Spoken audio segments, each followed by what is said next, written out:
doja e fundit, thot bënu me ata të cilëve ju ke dhënë begative dhe ke dhënë nimete prej pejgamberve, sidikëve, të sinqertëve, shahidave dhe njerëzve të mirë. Dhe kështu vjen dita e hane, dita në të cilën pejgamberi alayhi salatu wasalam ja dorëzoi shpirtin Allahut lartësuar, pra është dita 12 Rabiul Awwal, ditë e hane, dita e fundit e jetës së pejgamberit alayhi salatu wasalam.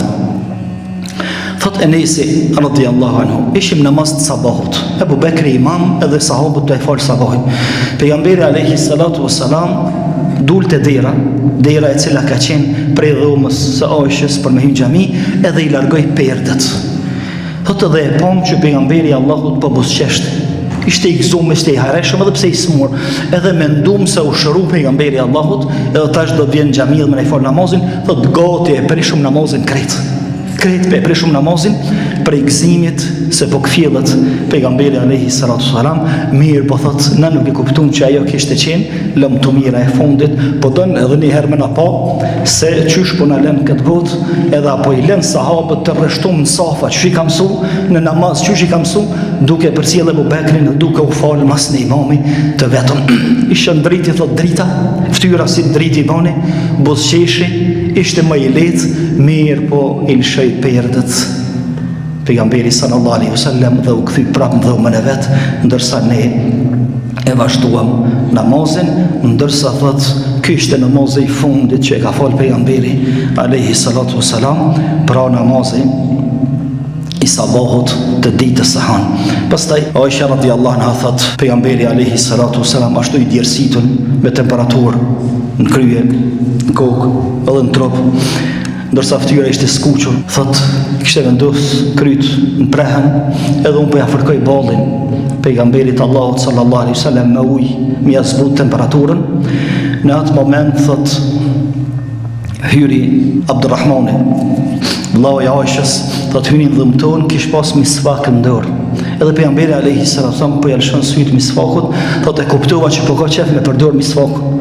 Në momentet e fundit të e dhon shpirtin me përdor misvakun në sunet, në pastrim të dhëmbëve. Edhe të kuptova këto, ja mora misvakun Abdurrahmanit, janë njoma, ja rregullova atë, edhe po i fërkon dhëmbët pejgamberi alayhi salatu wasallam duke dhon shpirtin. Dhe kështu thot ishte në prend kur e dëgjova disa përshpëritje të vogla me zot të olt që pejgamberi alayhi salatu wasallam thot i mbetën syt duke shiku tavanin, edhe nuk po lëviste, vetëm se po i thoshte do fjalë që me zër i dëgjova. Edhe po thot pejgamberi alayhi salatu wasalam ma'al ladhina an'amta alayhim min an-nabiyyin was-siddiqin wash-shuhada'i was-salihin. Bënu me ata, doja e fundit, thot bënu me ata të cilëve ju ke dhënë begative dhe ke dhënë nimete prej pejgamberve, sidikëve, të sinqertëve, shahidave dhe njerëzve të mirë. Allahumma ighfirli warhamni wa alhiqni bir rafiqil a'la. O Allah më fal, o Allah më mëshira dhe më ban që të takoj, të shkoj në shoqërinë më të lartit, pra tek Allahu i lartësuar, Allahu më rafiqil a'la.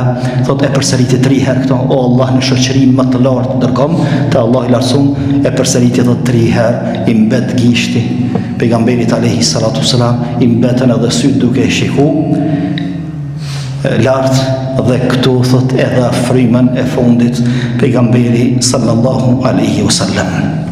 Aisha radhiyallahu anha thoshte, është nder për mua, është privilegj që i dërguari Allahut me zonë vdekja duke e pas kryt mes prehnit tem dhe krahërorit tem.